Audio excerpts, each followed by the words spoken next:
Johann Georg Faust, a German astronomer, alchemist, and magician from the mid-1400s. Just decades after his death, he became the subject of a folk legend where a man makes a pact with the devil in exchange for worldly pleasures and unlimited knowledge. This legend has had many adaptations over the centuries, leading all the way up to today.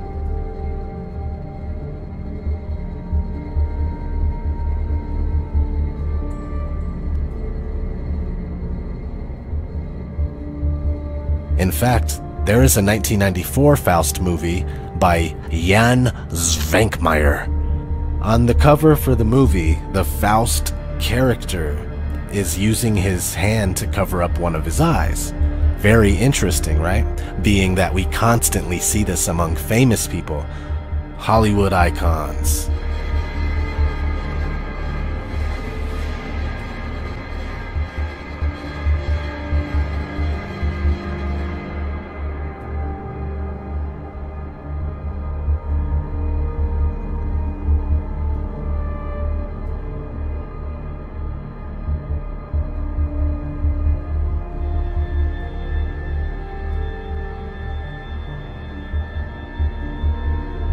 Pop music stars.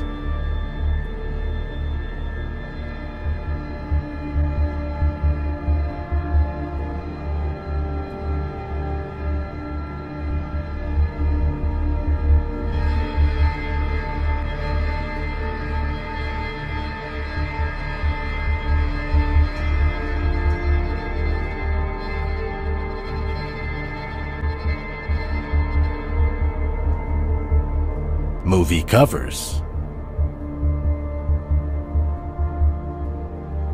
album covers,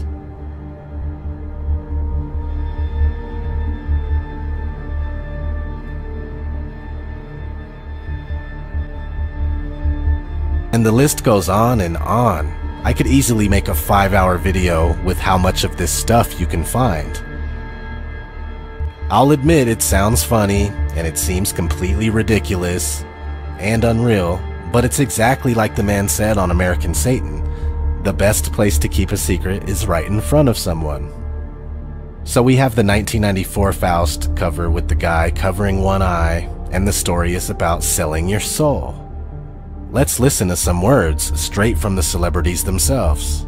I sold my soul to the devil. I know it's a crappy deal. This it came with a few toys like a Happy Meal. It's like a boy in the bubble who never could adapt. I'm trapped. If I can go back, I never would have rapped. I sold my soul to the devil. I'll never get it back. I sold my soul to the devil, and the price was cheap. And yo, it's cold on this level, cause it's twice as deep. If your ultimate goal is to be famous, then you're gonna do a lot to get there, like sign your name in blood in a contract with the devil. Yeah, and it like really upset me, so I like summoned Satan, and I write about how I made it. Where do you summon Satan? It's in the chapter called Eat, Pray, Love, Conjure Satan. And when I was 12 years old, I signed a deal with Satan in my room, and I was to... CBS doesn't condone this. Wait a minute.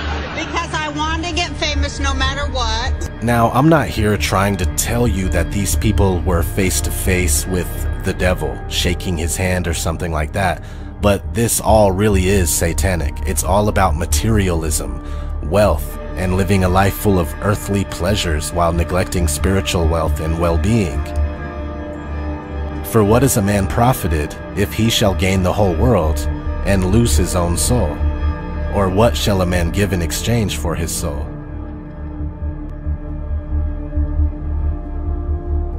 Satan is the god of this material world, and we are always under attack, being deceived, misled, manipulated, and tempted.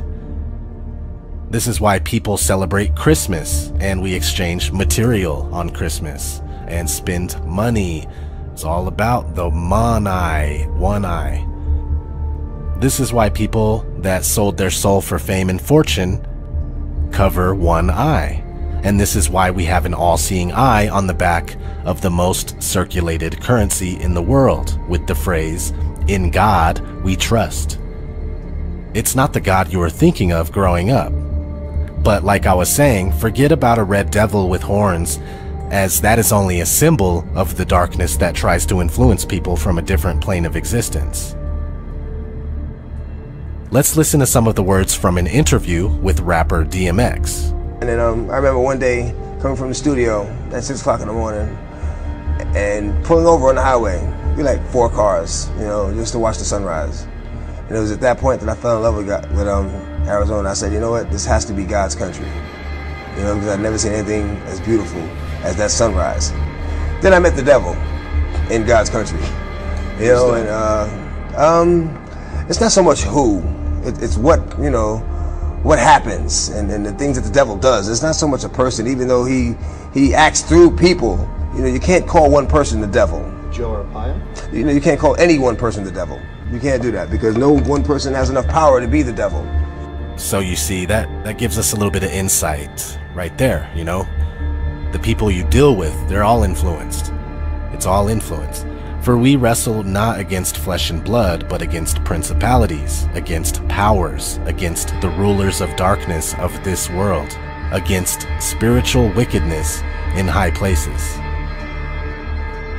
As if you were blowing in the wind in 10 minutes, is that right? Probably. Just like that? Yeah.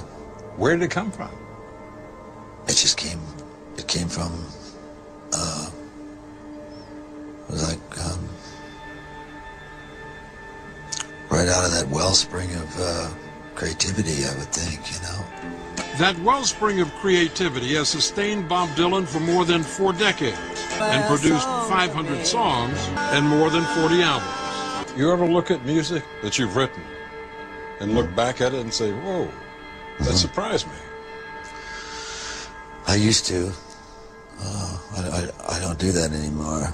I don't know how I got to write those songs. What do you mean you don't know how? Well, those early songs were like almost magically written. Darkness at the break of noon, shadows even the silver spoon, a handmade blade, a child's balloon.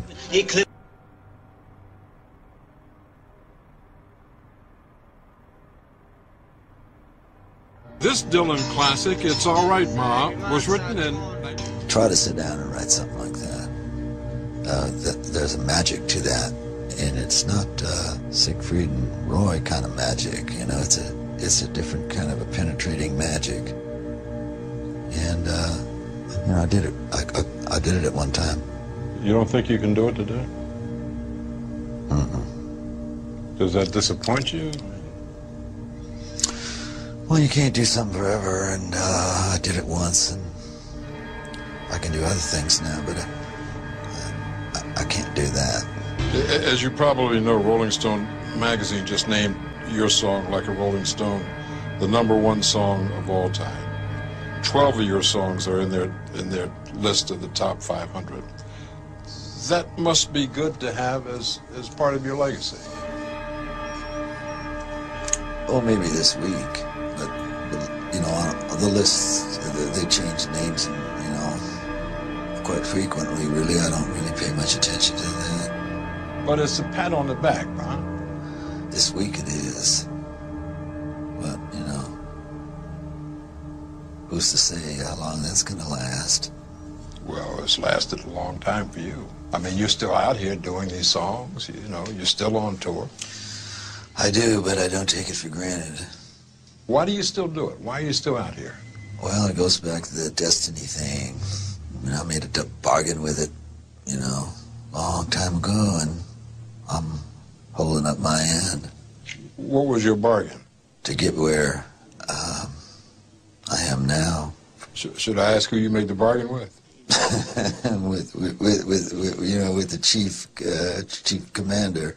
On this earth? And on this earth, and then in a world we can't see.